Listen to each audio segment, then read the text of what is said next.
The Zodiac Killer's identity. Was he ever actually found? Between December 1968 and October 1969, a killer struck in Northern California. He murdered a couple parked near Vallejo on December 20th, 1968. He murdered another couple at Lake Berryessa on September 27, 1969. He murdered a cab driver in San Francisco on October 11, 1969. He shot another couple at Blue Rock Springs in July 1969. One died, one survived. 5 confirmed dead. He named himself in letters sent to newspapers. He called himself the Zodiac. The Zodiac's communications were unlike anything in the history of American serial murder. He wrote letters to the San Francisco Chronicle, the San Francisco Examiner, and the Vallejo Times-Herald. He included ciphers, encrypted messages, and demanded they be published. He threatened to kill more people if they were not printed. He included details about his crimes that only the killer could know, confirming his authenticity. He also included material designed to confuse investigators, false details, red herrings, claims about murder counts that could not be verified. The most famous Zodiac cipher, the Z408, a 408-symbol cryptogram sent to 3 newspapers simultaneously in August 1969, was solved within a week by a high school teacher and his wife in Salinas, Donald and Betty Harden. The decoded message read, "I like killing people because it is so much fun.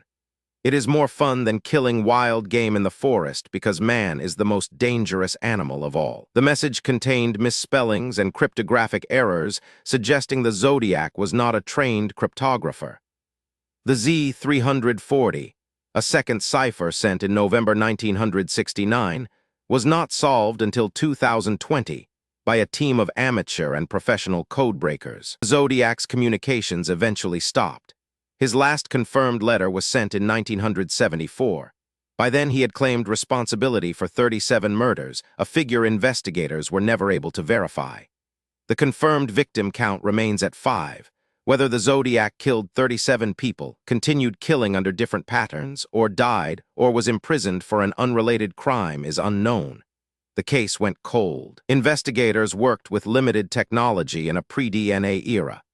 The primary evidence, fingerprints from crime scenes and letters, handwriting samples, was never matched to a known individual. The most credible suspect in the official investigation was Arthur Lee Allen, a convicted sex offender from Vallejo who was investigated repeatedly from 1971 until his death in 1992. Allen matched several aspects of witness descriptions and had a documented interest in the Zodiac watch brand and the movie The Most Dangerous Game, which the Zodiac referenced in his letters. A 2002 documentary about the case, and David Fincher's 2007 film Zodiac focused primarily on Allen as the most likely suspect. However, handwriting analysis and DNA testing from the letters did not match Allen. He died unindicted. In 2021, a group of amateur investigators calling themselves the Case Breakers announced they had identified the Zodiac as Gary Francis Poste, an Air Force veteran and house painter from the Sacramento area who died in 2018. They claimed that Poste's name could be derived from anagrams of the Zodiac ciphers, that scars on Poste's forehead matched sketches of the Zodiac, and that crime scene evidence supported his involvement. The FBI reviewed their claims and issued a statement noting that the case remained officially unsolved. The San Francisco Police Department was similarly non-committal. The Zodiac case has attracted an unusual number of suspect proposals over the decades. The case has been publicly named over 500 individuals as potential Zodiac suspects. This proliferation of suspects reflects both the quality of the available evidence, inconclusive enough to support multiple theories, and the cultural obsession the case has generated. The Zodiac's deliberate self-promotion, his challenging communications with police, and his success in evading capture for over 50 years have made him one of the most studied unsolved cases in American history.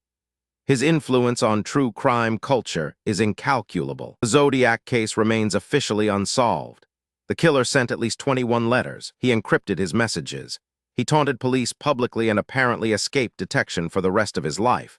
We know what he did. We have evidence he touched. We have samples of his handwriting and possibly his DNA. And we have never matched any of it conclusively to any person. He wanted to be famous, and he is. He wanted to never be caught, and as of today, he hasn't been.